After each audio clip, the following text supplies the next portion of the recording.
Hey, young America, we need to talk. You may think this is uncool. You may even think it is bogus. But I want to tell you about something that has everyone buzzing. Something that concerns mature boys and girls just like you. Something called grassroots.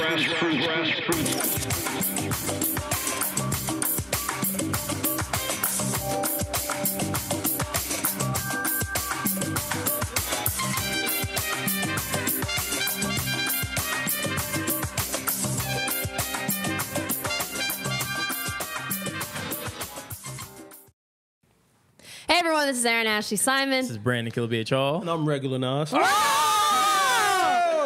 With the energy! He got it. He got it. His boring ass got it. It's lit. We're going to have a good show. He finally came up with some fucking energy. It's that next outfit he probably has on. Word. With the match. With the match. How are you beautiful people doing today? I feel great. I feel wonderful. Doing good. Wonderful. I wonder how people felt when they were at Summer Jam. Did it get rained out, or were, were hair and weaves protected? Yo, all I know is I saw the title stream and I saw somebody run across the stream with a garbage bag on. I said, "You better protect that weave, girl. That shit is laid. You better protect it." The Do-Rag Association of America made a lot of money. Listen. Yo, dead ass. Especially for those dudes out there that got the spray on hair. They had that shit on. Joints was lit. Crazy. You sprayed yours on today? All right, never mind. Never mind. Touchy subject.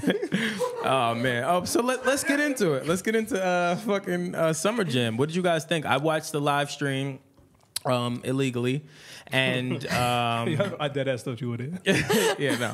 I watched it illegally, and I enjoyed it. Nah, it wasn't illegal, but it was through Tidal. Shout out to them. I will say that the Tidal dropped the ball a little bit. Oh, why? Well, there was a lot of streaming issues, and Tidal was slick. So Tidal only streamed a few artists. They didn't stream everything. Like Kendrick was not streamed. There's a few acts that were not streamed. They streamed Meek Mill, streamed Lil Wayne, streamed Swizz Beatz, Tory Lanez, A$AP Ferg, Remy Ma, A Boogie, Rich the Kid, and a bunch of these other people. And Megan Wright and friends. And we're going to definitely get into Megan Wright and her friends. Hilarious. But overall, I liked what Tidal did. I thought it was smart. I just think that they could have, if you're gonna stream some shit, stream it. You know what I'm saying? Like, don't stream segments. Like, in the midst of me watching it, I'm like, oh man. So I thought it was a great idea to like live tweet from Grassroots page. So I started to, and then it kept going from live to this happened earlier. Like, that's what the feed was saying. It's a money thing. Yeah. So I'm like, all right, yo, I get it. So we know you're not there. What happens? This is a dud. Because what happens is, I found out actually from someone who has their own festival, and basically like, if they stream it or stream an artist that they're not supposed to stream, then the person who put the festival together is going to have to pay for it. Yeah, that's what after asking some questions, that's what I learned. And I've been through. I've seen this situation happen plenty of times when I was at Revolt. We definitely streamed things we shouldn't have streamed. Yeah. And then of course the whole thing is like, pass a check to Diddy, but damn, you just that doesn't snitched. happen. No, it's not about snitching. Like it's out there. That's what a lot of streaming platforms, a lot of companies, they try to get more for less. Like that's true. That's what happens. That's true. They can't do nothing to you no more. No NDA. What did you guys see it? No, I did not. No? I watched it, the aftermath on YouTube. Okay. The person who put it up did it illegally. I just happened to stumble upon it and watch it. Wink, wink. Wink, wink. Officer, I didn't know that bag of money belonged to the bank. I Googled Summer Jam and it came up, and you know what? I clicked it. I didn't know what it was, and I was just like, oh wow, someone you want me to do did a screen grab and just let me just let this play. So one of the things I really liked was it was so good to see Meek Mill on that stage. Like, he really looked happy and was just like thankful for being on that stage and being back in there, and the crowds and how they responded and everything. It was awesome. I thought it was fire, his entrance on the way to the stadium, even though I was like, fam, you just got locked up for this. Why are you still on a bike, man? But whatever. That's fine. I'm rolling. I liked his entrance. I thought his outfit was fire. I saw a lot of people killing his outfit. I'm like, fam, that is vintage, like Rough Rider, fucking bike attire with the goggles. Yeah, I thought he bodied and on the side, goggles on the side too, not on the front. That's some rookie shit. On the side, I thought he looked great. He had a great stage presence with him. He looked happy. He looked, it was a moment for him. You know what I'm saying? And clearly for the crowd, they embraced the shit out of him. Oh, yeah. When Dreams and Nightmares came on, that record still goes, man. Yo, that is definitely one of the hardest anthms. Definitely one of the hardest sports anthems. Yeah, that shit is just ridiculous. So I was really, really happy for him. You know, it's going to sound crazy, but going to jail might have been the best thing for his career. I said that. For him in general. For him in general, I think the break for him, like, of course, I'm not happy he got locked up, but a part of me is happy because I think that break is going to propel him immensely. Yeah. Like the opportunities that are now going to be awarded to him now, I don't think would have happened had that experience not happened to him, and it's changing him. It's kind of serendipitous, don't you think? A little bit. Pusha T takes out Drake. A little bit. Drake is on the sideline. Look at you with the words. Meek Mill comes out of nowhere. Yeah, that's your word of the day. Yo, can we literally do word of the day with Nas? When he said that, I was like, It's true though. That's the best word you really could use. It is 100% serendipity. We're gonna be selling a Nas dictionary. Word. So what else? What else do we want to talk about? It's true though. What the fuck else did I want to talk about? Oh, okay. So yeah. So we talked about Meek. Oh, so who do I want to get into first? Because there's a lot to cover. There's a lot. There's Lil Wayne. Okay, let's jump into Lil Wayne. You didn't see it, so we can't. I can't talk to you, Erin. All right. So I'll just give my perspective on Lil Wayne. Number one, I'm ecstatic for him that the whole legal back and forth that's done, resolved. Yeah. 10 million or more than 10 million awarded in favor of Lil Wayne. So that's fire. Great. Yeah, he'll see that in 2 years. Yeah. He don't need it. He don't need it. He gonna just pass it down to his daughter. Yeah, I'm not tripping off that. But for me, you could see that the break. Just the overall break from music really, really impacted him. Like we pulled up, what was the records? I have a sheet here. So I wanted to just make sure that I had my date right. So he performs a bunch of records from 2008 from the Carter 3. Now, mind you, a lot of these records are fucking smash records, right? So you got a Millie, you got Lollipop, you got a bunch of records, right? And that for me is one of my favorite albums collectively, but the time gap of that really, really hurt him. There was such a disconnect between him and the crowd, and I think he knew it. Like after the first record goes in, I can't remember what the record was. It's either Millie or something. Y'all are corrected in the comments. But whatever that first record was, you could see it on his face, and not by his face because he has shades on, but you can just see it in his body language. That he could see that the crowd just was not into it. There was a huge disconnect there. So he switched the record. Then he switched the record again. And then after all of that is done, just in my brain, I'm thinking, damn, like this is the one time where I really felt like Wayne needed some help. You get what I'm saying? Like I didn't see it, so I don't know. I don't know what you're saying. So let me paint the picture. Let me paint the picture. You're such a jerk. I'm painting the picture. Wayne has always been the star of Young Money, right? Until the whole legal issue happens, and now he's put on the shelf, right? And then Drake comes along, and then you got Nicki, and so on and so forth. Number one, I think what could have fixed Wayne's performance, unfortunately, is bringing out Nicki or Drake. But obviously that can't happen considering Drake is fucking low right now. Shout out to Pusha. Oh my God, stupid. He's low right now, and Nicki is I guess trying to rebrand with her whole. Well, she's about to do that tour with Future. With the Nicki Hendrix tour. But here's the question I want to pose to you, beautiful people. Not you, Nas. Yeah, not you. I didn't Really assume Aaron. he was talking about me. Not with that hairline. And how much on this fried today? Yeah, you better keep that for him to talk to. But here's my question I want to pose to you guys. Does Drake still exist in the same capacity if Wayne wasn't forced out for this many years? Interesting. Interesting. I would say partially, yeah. Because I think that, like, even when Wayne was putting out music, it just didn't feel like he was trying his hardest at one point.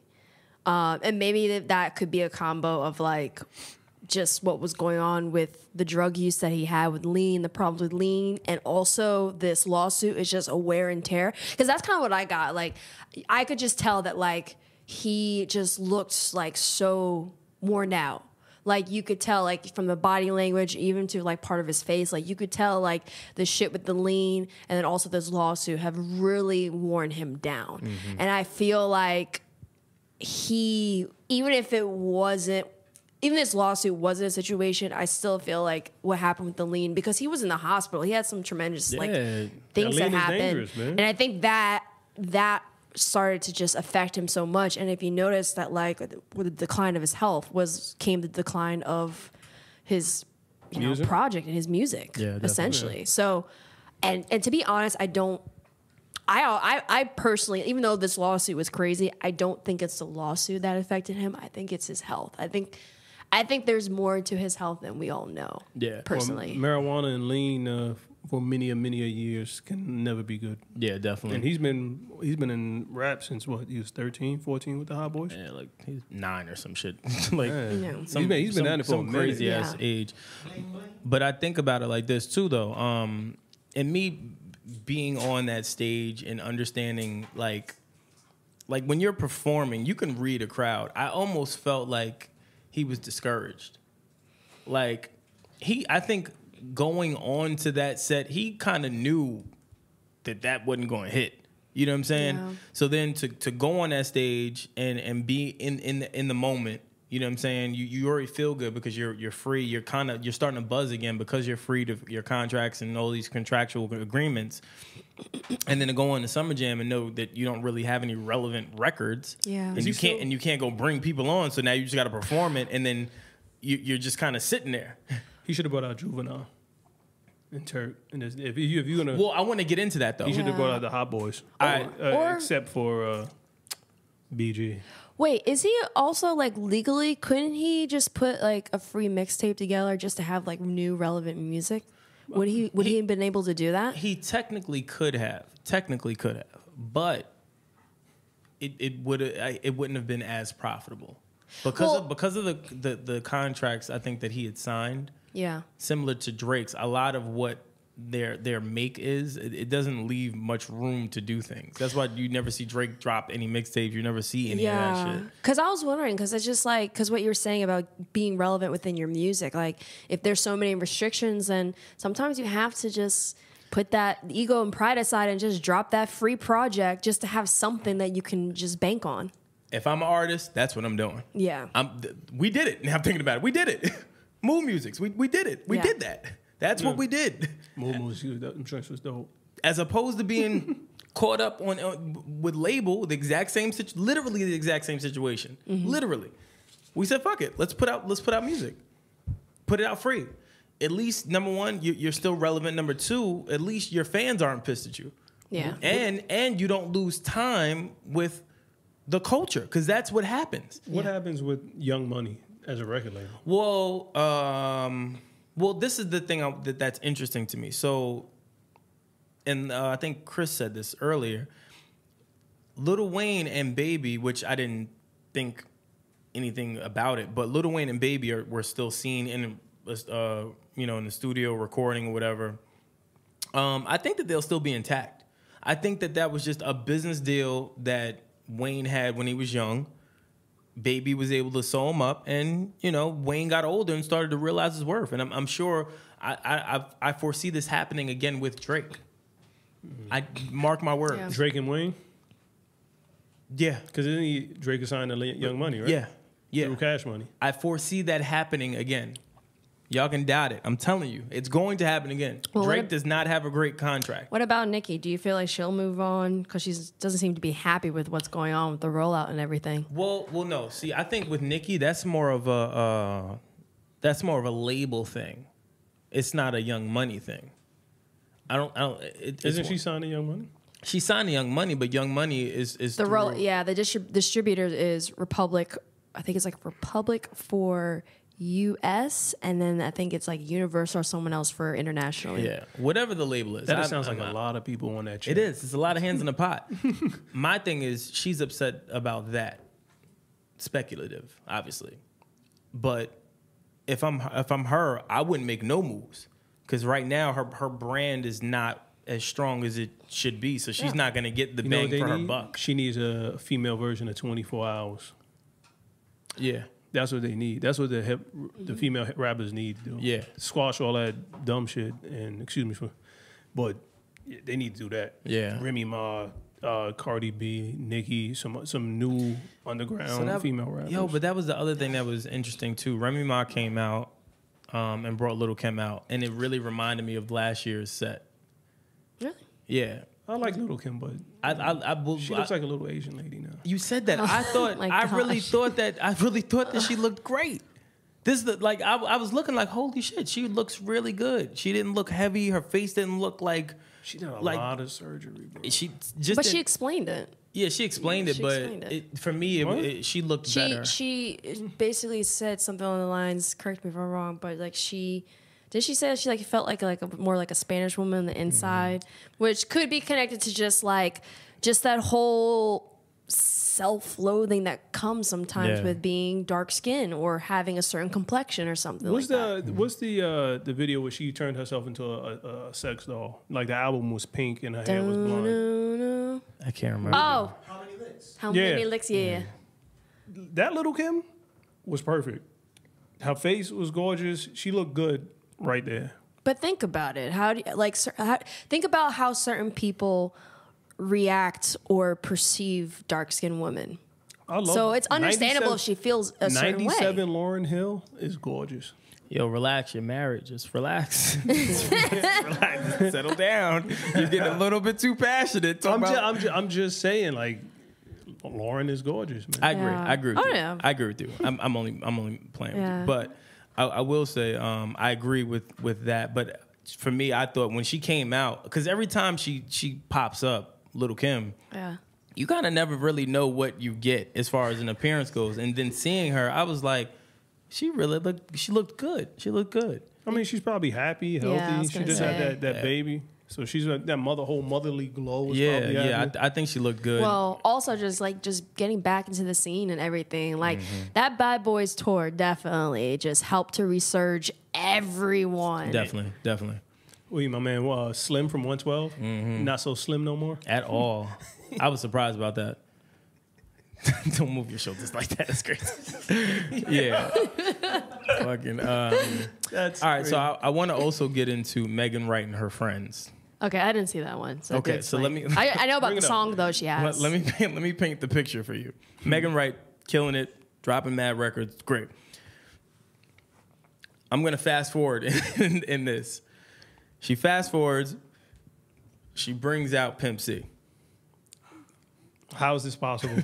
I'm just telling you what Hot 97. I'm telling you what Hot 97 posted, as man. As far as I know, R.I.P. my Uncle Chad, man, from UGK. I'm just telling you what Hot 97 posted. It ain't me, was blood. this a hologram? No, they said Megan Wright just brought out Pimp C. Hot 97. Why, bro? Like, why? Fair. Why? When I read was Bun B there? When I read Bun B is the one that came out. That was the thing. Can I tell y'all? Number one, can I tell y'all? Her set to me was probably one of the best sets. She brought out Paul Wall, brought out Swisher House. She brought out the whole Swisher House. Yeah. Her set was fire, and even on top of that, the crowd was so fucking just. Not even aware. Like, they didn't even know what was happening. Slim Thug, Paul Wall, they all were there. Slim Thug was there? Mike Jones? Fam, Mike Jones wasn't there, which I was surprised about because once Slim Mike Thug Jones. came out, and then Paul Wall came out, I thought for sure Mike Jones was coming out, but he didn't. But whatever. Even with all of that, to me the set is still great, right? The crowd, you can see the crowd. They had no idea what was happening. It's Slim Thugger. The biggest disconnect I've ever seen. I've never seen nothing like that. Like I'm like, yo, that for me that was a moment. Like, Hold on, so holy people shit. were talking while they. Yeah, because they're waiting for Rich the Kid and It was mind-boggling. To little Twizzy Furt.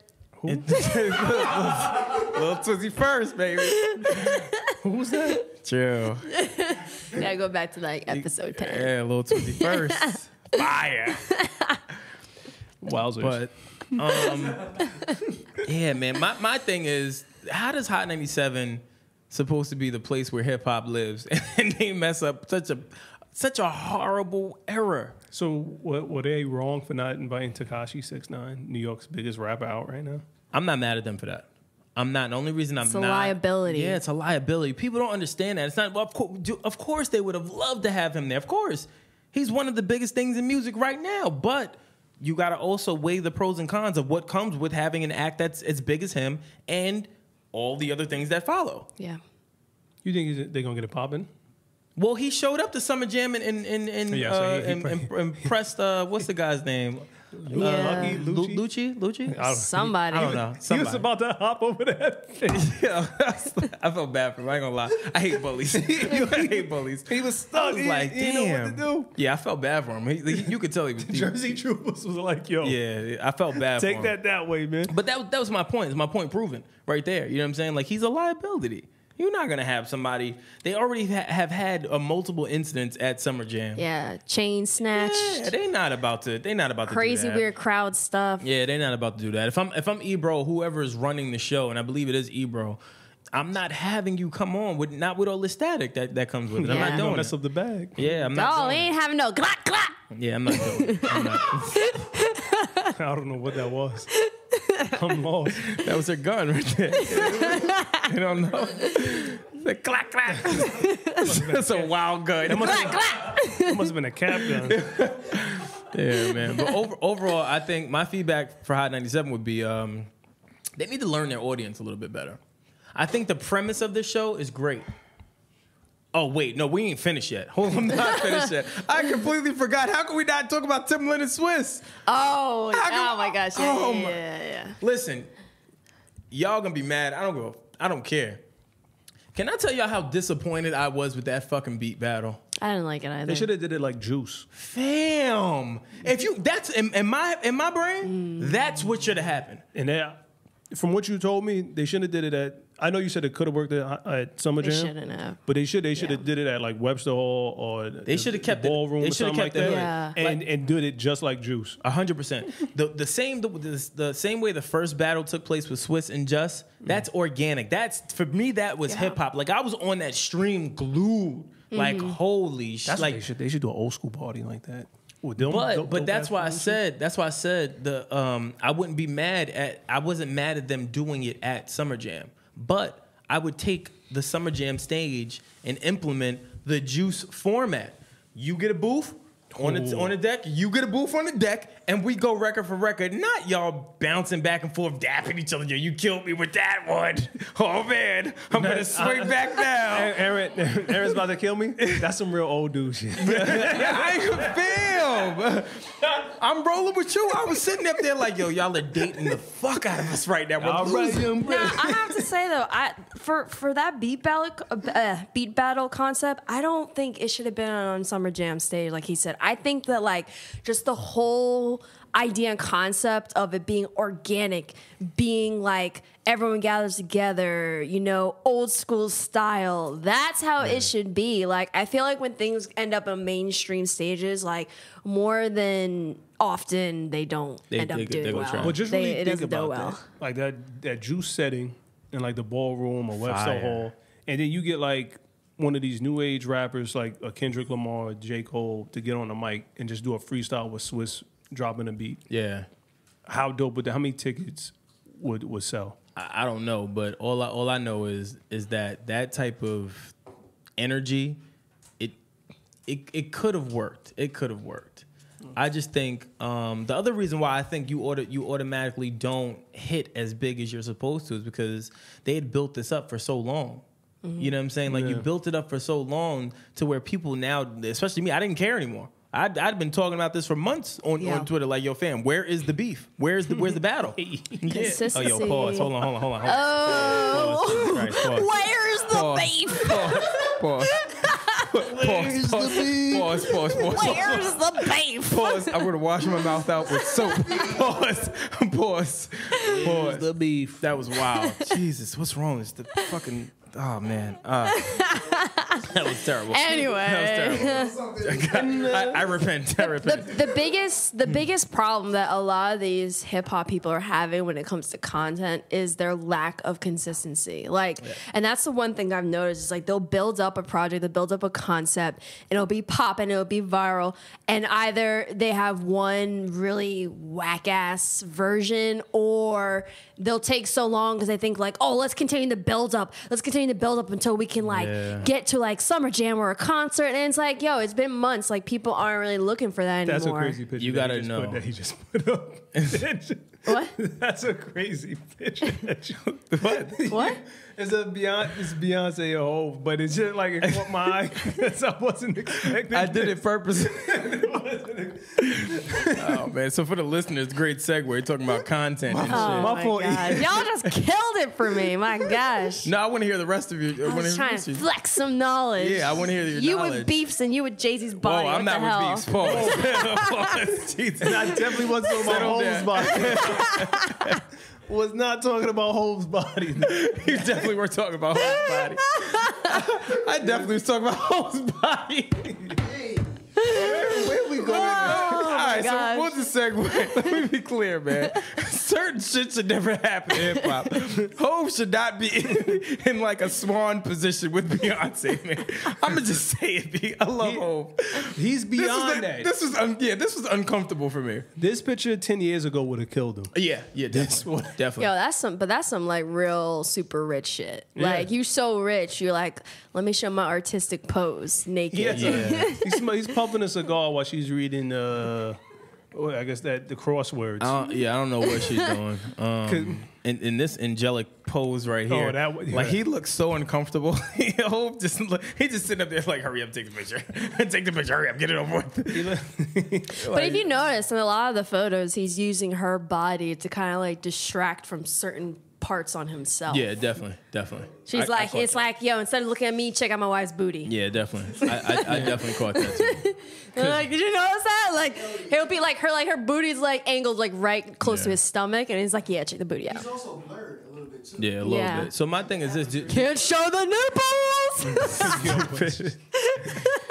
nipples. do we think that Hov and B needed to do this, or they just wanted to be our? You know what? This is wanted. This is a want. Yeah, I think this is a want. I think it's just to spice the relationship up, you know? It's like to do something together, and she's probably like, yo, if I'm going to show my body and my booty, I might as well show it with you. Yeah, she looks great. I'm not mad at her. I wonder how that conversation went, though, like that table or whatever, and she's just like, yo, I got this idea.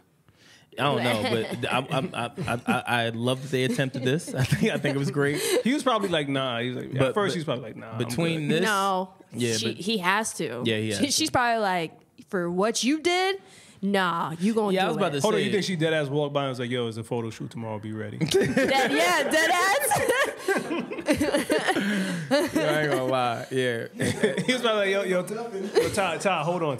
Yeah, say, how long does it take to get out the doghouse, man? Because if you got to do shit like this, it gets a little crazy. Well, listen. I don't know. Listen, Hov, we love you. Just don't do this again. And then also, we talked about this in the group chat, the Jazzo fucking video, which y'all probably never even seen, but we'll put it in the YouTube video of this to reference the Hawaiian shirts? The Hawaiian shirts, man. Hov was just like, yeah. Word. It looked crazy. So I'm definitely putting this up there as one of the things that just should not happen as an artist, especially when you're Hov and Beyonce. But I guess they're rich and billionaires, so they probably don't even give a fuck. You know, rich people do weird stuff. They probably do. Super rich people, like, it's like you have so much money in the world, you probably get bored, and you're just like, well, what can we do? That's how like rich people do like crazy stuff, like orgies and all that craziness. No, it's dead ass though. You don't think that they don't get so bored enough with having the Cass went same thing. from pictures. You went from pictures to like orgies. Listen, straight there. Rich people do crazy stuff sometimes. Not all of them, but some of them do crazy You know, stuff. there are no no's in orgies. There's no no's.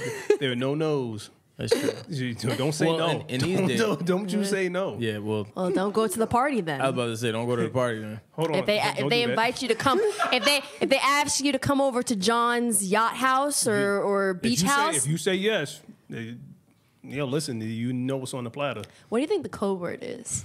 We're gonna have some crumpets and tea. No, we're gonna do some barbecues. There's gonna be hot It's dogs probably something. and buns. It's probably something that Would you you like some extra sauce? Not even. It's probably just like, yo, we're gonna listen to that new Hove album. Cass is like, word, I'm in there. Lit. Oh man. Oh my god. Or they can be just like, kids see ghosts sometimes. See ghosts sometimes. It is lit. Oh man. Got my Evite. Word. Fuck that. What y'all think about the Kid Cudi and Ye album? Loved it. I liked I it. loved it. too. I liked it. Sorry, I got a little amp right there, but I loved Yeah, it. settle down. Settle down. This is the most energized I've seen Nas on this Word, I freaking got- podcast. No, we got to drug test him. I'm happy about this project as much as there's been a lot of smoke, and we talked about it earlier about being concerned with good music artists being impacted by Kanye and all these things that's been happening with him. It seems like the album is being perceived well from the masses. The album is dope. Yeah, Free, Reborn, Cudi montage. I love it. I'm not gonna lie. My stack ranking for these good music rollouts is as follows. It's Push's album, still, Ye, Cudi, and then Ye. To me, honestly, I have Kids See Ghosts as top for the 7-track rollout. I just felt like, in terms of like how it was organized, how it was done, like I felt satisfied after listening to it. Yeah. Like even with Push's project, I like wanted more and I yearned for more. I feel like with the whole concept of like being reborn and just like going through like rehab and just making yourself better, I felt like that 7-track concept was It was just adequate. enough Yeah, it for was that. And I adequate. felt like it was the best for just that project. Yeah, I agree I with concur. you. I thought about this, and I want to know what you guys think. So, number one, how can I explain this? Okay, so here's my theory. My theory is that Kanye switches out records a lot on albums. Number one, to fluctuate numbers for streaming. I think that part of the premise, while I know the real premise, but the part of the premise that he's portraying right now He always knows the real. is that I know the real. I know the real. Let's be clear. I know the real, but I can't say yet. But the premise that is being presented right now to the masses, I think that they kept it at 7 records just because, for that same reason that you just said, it makes you yearn for more. So the more you listen to, let's say, a Push album, you finish it and then you're like, damn, I want more. You go back and listen again. Leave on top. They're doing it purposely to make you want more, to keep replaying this body of work. I caught myself doing it. Like, I'm listening to these projects like, fuck, I want to hear more. I play it again. You know what? And then I play it again. I just and then I thought play, and about- then I'm on 80. The album, I'm looking at Daytona, Ye, whatever it's called, and Kids See Ghosts. Yeah. I'm looking at the album artwork in my head, and I'm thinking, what if Pusha T's album is about the drug use and the problem, right? Because he used Whitney Houston's photo, right? Then the effect of that is the bipolar depression and trying to come to terms with it. Cudi is being reborn, and then Nas is plateauing with the knowledge. Honestly, you can have some correlations towards the 7 segments within the Bible, True. if you think about it. I like both of y'all theories. Like, obviously not in the same fashion, but like how, obviously the reborn, the rebirth of Christ. Yeah. And even during like the trials and tribulations that him and the apostles have to go through and stuff like that, it could be like their own musical Bible in a sense. Yeah, I'm rolling. I also think though too that this is really one big album. I think this is one big album, and more so in like a I'm having a brain fart. What are those albums called? Compilation. That's what this is. I think it's a compilation. I think it is. Between what you just said and what you just said, now really makes me believe that this is a compilation. Watch, Nas is going to be dropping Knowledge. Because Nas is next up, right, on Friday? Nas is next up June 15th. And then also Tiana Taylor. Now, And then she's gonna Designer was the first one. She's going to be the party album. Yeah, well, technically, Designer was the first one, Yeah. but I know I don't include him in that though. Well, I didn't hear anything But about if I would, he dropped a 7, Yeah, he did. and it's dope, I would though, because that still plays on to the 7 concepts. It does, but I'm saying from the rollout. You know, Oh, okay, From the rollout. moment Kanye started talking about the rollout, he started dropping dates. You know, Kanye this and Kid Yeah. Cudi album. That's what I'm saying. He didn't. To me, Designer wasn't really included in that rollout, even though he was, because it was rolled out as a seven song EP. What if he did that on purpose just to see how it would do? That's what I think. I think that Designer may have been the guinea pig for it. Fly, young man. Fly. Yeah, I think it was. No, but that's twofold. Number one, I think they used it as a guinea pig just because, you know, he had been trying to kind of struggling a little bit as far as musically. And then I also think, well, okay, this is a good opportunity. He's going to rebrand himself and reemerge. Let's give him some 7 songs. Let's try the 7-song process, see how it works with him, and then we'll go from there. This is all honest. Just even from you saying that, this is all basically like the rebirth of everyone on good music, whether it's musically, emotionally, or even spiritually in certain aspects. Yeah. That's why, like, for that song Reborn, that song really resonated, and I feel like that song is resonating amongst all of the other projects and songs. Because if you think about it, Pusha is reborn in the sense of he's coming out with music again. He's moving from the businessman to back to the artist. Designer is being reborn because his audience, because he blew up so fast, they couldn't figure out who his audience was, or like he didn't have a loyal fan base. So they had to work on that. Tiana Taylor is quote unquote reborn because ever since Fade, her notoriety has gotten way higher, but also her last project was completely underrated. So reborn in terms of like her rollout plan and her getting the just due that she deserves. Yeah, definitely. And then my question though is, well, obviously Kanye is reborn in other ways, and then Kid Cudi is reborn in the sense of like going through rehab and everything. My question is, what is the reborn for Nas though? If I'm being honest, I'm not including Nas in a good music rollout. I think Nas is gonna be Nas. You think he's just gonna be Nas 100%. and not 7 track? No, he's being 7 tracks, but you know how like there's a formula with all of these albums. All these albums have a story with them, which most albums do. But this is it's direct. You know what I mean? I don't think Nas is going that route. At least in my brain. I don't know. I feel like if he's including the 7, there has to be something that connects them all. It just like Kanye wouldn't just do that just to do that. I feel like there has to be something that's connected. You could be right, but I can't. I was saying in my other group chat, I don't see Nas humming on records and shit. Oh no, not you know what I'm saying? Like I don't see him. I don't know. I can't, and it's so tough because like, what does a modern day Nas sound like anyway? But I'm excited for it regardless. Like I'm excited. I've been talking about this for a while. I'm excited to get a Nas project and a Nas and Kanye project. I'm excited about it. Say what you want. Are we excited about Sci-Hi? He just announced on Twitter. He said, "Well, Kanye just said, man, we got to start seeing about these ideas setting aside ideas for 7 songs. I said the world will never be the same. All Sci-Hi fans get ready." I'm excited. I'm excited, but I always feel like when he drops his projects or song, like it's like he pushes his own album to the side for Kanye. Yeah.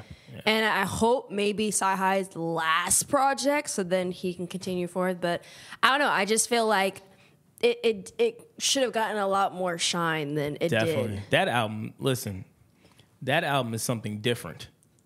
Like if y'all ain't go listen to Sci-Hi's album is really, really, really, really, really dope. From the intro, Amen. It's just straight bars. That already let me know what the tone was. So I'm hoping that To your point that he really does get his just due. I thought it was crazy too that again he was left off the credits for that was wild. Fucking like And more. He's put in and more. Yeah, like how you forget Yeah, that? man, he's the and more. Like, how do you put the guy who writes some of your verses and put him in and Yeah, more? how you forget Sci High, man? That's kind of wild to me. I couldn't understand that. They're gonna I be could like, accept that if them checks are still fat. If I'm getting them checks, if I'm so high. Yeah, but sometimes it's a little bit more than just that. yeah. You know what I'm saying? It's about integrity. Like, fam, Blame the intern. Oh, the checks. you gotta think about it. Sci has been online taking a lot of flack for Kanye, just about a lot of the things that Kanye's been saying. He's been the person that's been really, really vocal about, yo, just listen. Just he has a message. And even the day Kanye's album came out, he said, yo, this what'd he say? I still He said didn't listen to he it. said this album is gonna open up the universe. That's a bold statement. That's a huge statement. You know what I'm saying? So he's kind of been taking bullets. Open up the universe. That's Yeah, that's wild. Bro. I'm not gonna lie. When Like I saw it- said before, he's getting that ka. yeah. a little nervous. That thing was loaded. Yo, it's so funny. You look like how my dog is when he gets startled. He's like, Yeah, I don't know, man. But I'm excited. I want to see what else comes of this. Yeah, that Cudi album was dope though. That Cudi album is fire. Say what you want. That Cudi album is dope. it was. I was happily listening and impressed. I was a little concerned, but especially after the things I've heard about Kanye's album. Yeah. But Shout out to Kid Yassine Cudi? Bey too. Yeah. Yassine Bey. oh, That's also who I would love to see work together is Kanye and Mos Def. Like, you know, Kanye producing an album for Mos Def. I think that is something. That would be special. I wouldn't be mad at that at all. He's not gonna do it though. I know it's not, but I'm just trying to put it into the universe. You know, when you put things out there, it's, you know, Facts. kind of happens. So, I guess let us know what you think. What were your favorite moments from Summer Jam? What were not your favorite moments? What do you think about Hov and B's pictures? I'm telling you, they're far removed, man. And also Far removed. give us your stack rank of these good music releases, order from 1 to whatever, and then let us know what you think. And as always, Grassroots Pod on Twitter, Instagram, Facebook, YouTube. GroupMe chat will be in the link in the description. I had to change the link, by the way. We were getting those crazy bots, those essay bots. Oh yeah, those Etsy bots are crazy. One of them look kind of good, but whatever. So we'll have that a new link in the YouTube description. So make sure to check that out and join and subscribe. Facts. And with that said, that was hard. Clack clack. Clack, clack. I'm about to say with that said. Oh man, I'm Brandon Killabh, y'all. I'm Erin Ashley Simon. Regular Nas. Clack clack. We out. We out. Grassroots.